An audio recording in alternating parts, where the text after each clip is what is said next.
Welcome back to History Harmonies. Here's another story for you guys about the man who sold Eiffel Tower twice. In the twilight of the Belle Époque, amidst the glitz and glamour of the roaring Twenties, a charismatic and enigmatic figure emerged on the world stage, Victor Lustig, the man who would become synonymous with cunning schemes and audacious cons. Born in 1890 in Hostin, Bohemia, now part of the Czech Republic, Victor Lustig's life unfolded like a thrilling novel, weaving through the intricate corridors of deception and intrigue. Victor's early years were unremarkable, but his insatiable curiosity and quick mind set him apart from his peers. By the time he reached adulthood, the world was at the cusp of a transformative era, with social dynamics shifting, economies evolving, and opportunities for daring endeavors emerging. As World War I cast its shadow over Europe, Victor found himself immersed in the world of espionage. It was during this tumultuous period that he honed his skills of manipulation and deceit, becoming an adept practitioner of the art of subterfuge. However, as the war ended and the world entered the vibrant and tumultuous interwar period, Victor sought a new arena for his talents. Victor Lustig's first major exploit came in the form of a fabricated money printing machine. Posing as a count, he approached unsuspecting businessmen with a proposition to double their money. The machine, a miraculous invention of his own design, was nothing more than a prop designed to mesmerize the gullible.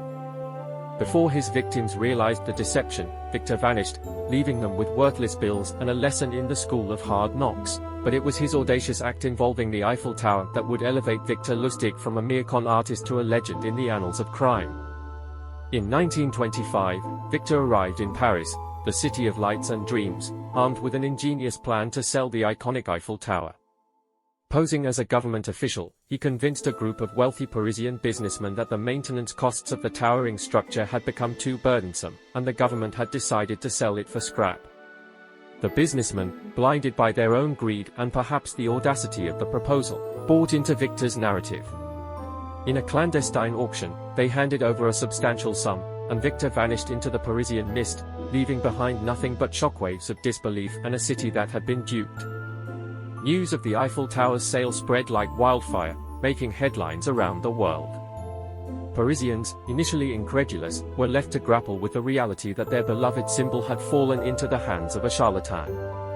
Victor Lustig, the audacious mastermind, reveled in his triumph, cementing his place as a legend.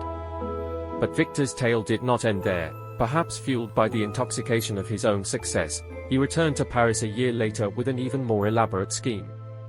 Exploiting the fear and embarrassment of those who had fallen victim to his first con, he convinced them that the initial sale had been a mistake. The Eiffel Tower, he claimed, was never meant to be sold, and a second auction was necessary to correct the error. The unsuspecting victims, desperate to salvage their reputations, fell prey to Victor's second act of deception. In an elaborate dance of duplicity, he orchestrated a repeat performance, selling the Eiffel Tower for a second time to the very individuals he had duped before. Victor Lustig, now a legend in the realm of cons, continued his globe-trotting escapades.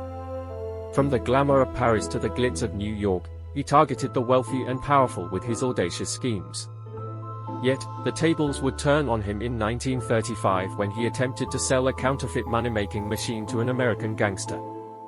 Realizing he had been swindled, the gangster turned informant, and Victor Lustig found himself behind bars. Even in captivity, Victor's cunning did not wane. In an attempt to escape imprisonment, he managed to fashion a key from a piece of wire, only to be thwarted by a faulty lock. He spent years eluding the authorities, escaping from prison on several occasions, before finally being captured and extradited to the United States. In 1947, Victor Lustig was sentenced to prison in Alcatraz. The man who had danced through the shadows of society, selling the Eiffel Tower twice and orchestrating countless cons, was now confined to a cell on an island surrounded by treacherous waters. In 1949, at the age of 59, Victor Lustig succumbed to pneumonia, leaving behind a legacy that blurred the lines between criminality and audacious ingenuity.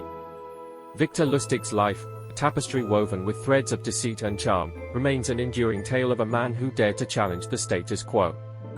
Whether regarded as a cunning criminal or a masterful illusionist, Victor Lustig left an indelible mark on the history of cons and capers. The story of his audacious exploits, particularly the mythical sale of the Eiffel Tower, serves as a cautionary tale of the susceptibility of human nature to the allure of the extraordinary and the cunning ingenuity of those who dance on the edge of morality. Thanks for watching, like and subscribe for more.